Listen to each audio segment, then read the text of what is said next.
good morning, good afternoon, good evening. This is Alan Burgos from the hashtag Walk with Land channel. Welcome and welcome back to our channel. All right, so before we start our conversation for today, let us just honor our subscribers. They are now 5,140 plus. Thank you so much for all the support. And of course, if you are not yet subscribed to our channel, please do it so that we can be able to maintain and sustain this particular channel. All right. So ngayon, kanina po no, pinag-usapan natin showbiz no. This time around, hindi na po showbiz ang pag-uusapan natin, but uh, with regards to politics na naman din, no? So, ano nga po, no? Nagka-issue po ang SMNI dahil po kay Ka Eric, no? Si Ka Eric po, si Ka Eric po ay one of the hosts ng SMNI, no? So parang talent lang po siya, black timer, kumbaga, something like that, no?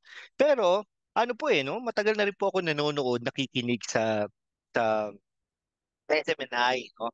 Ah, marami na nga pong umalis diyan na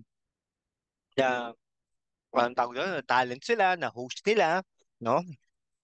Pero pag-umpisa po ng program nila, lagi po nilang sinasabi na ang honorary chairman po nila ay si Kibuloy. Yan. Okay, si Kibuloy po, no? Si Pastor Kibuloy, no? Kilala naman po natin siya na malapit po siya kay Pangulong Duterte. Okay? Kaya nga ano, no? Hindi talaga mapalis yan ng bansa natin, no? Na kahit na nagkakaso pa yan sa US. Pero ewan ko lang kung ngayon, ha, ah, makakasuhan at mapapalis na yan, no? Ngayong ano na, no? Si Pangulong Marcos na ang Pangulo ng bansa, no? Yun po, no? Ayan.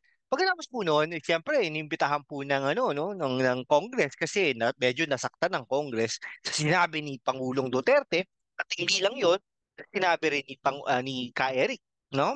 Ano, seri- serious yung accusation ni Ka Eric, no? A billion daw ang ginastos ni Speaker, no? Hindi ano yun hindi kabuuan ng Congress, no? May billion, 1 billion daw ang ginastos ni Speaker, no? Narinig ko po yun eh. Hindi daw ano, no? Yung accusation is hindi daw buong Congress kundi si Speaker lang daw, no? Ibig sabihin may mga entourage, something like that, parang ganon. Narinig ko po yun. So, ayun, accusation naman, no? Free speech, something like that, no? Pinatawag po sila, no?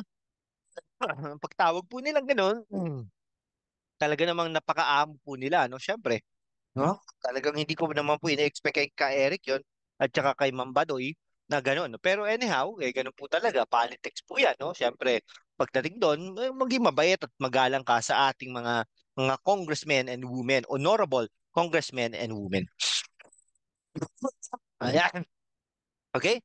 Tapos po, yung ano, siyempre, nandun pa yung mga abogado ng SMNI, no? Doon po natin nalaman, no? No, ang sabi po ng may-ari ay sabi po ng chairperson or presidente yata ng SMNI na black timer lang daw po si Pastor Kipuloy, no? Si Pastor Kipuloy ay hindi po may-ari ng SMNI, okay?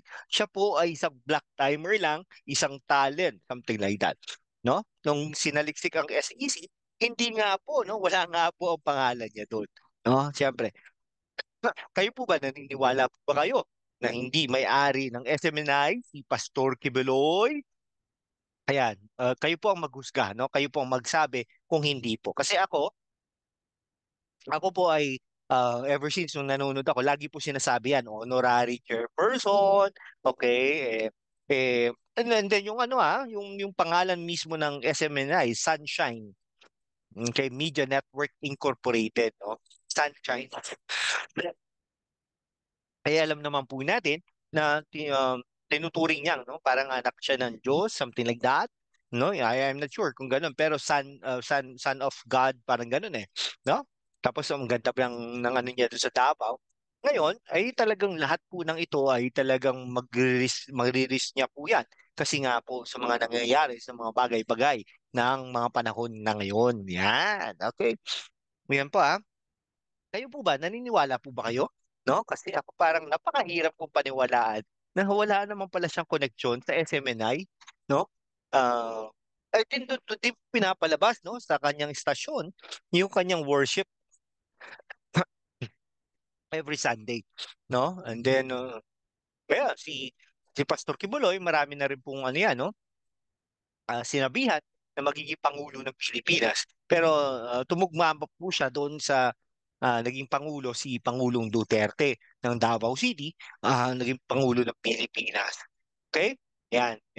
Kaya lang medyo nung kay Bongbong Marcos, sumaside-side naman din siya, no? Kay Pangulong Marcos, no? Ayan. So Bongbong Marcos at saka Sara Duterte. Pero si Bongbong Marcos ay hindi masyadong ano, no?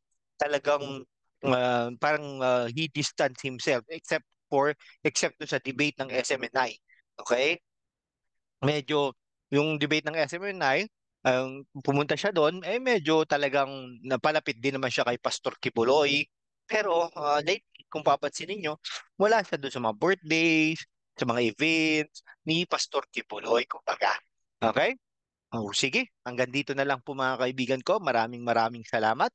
If you are not yet subscribed to our channel, please do it so that we can be able to maintain and sustain this channel. Thank you so much, guys. Bye-bye, and I love you all, and God bless you all.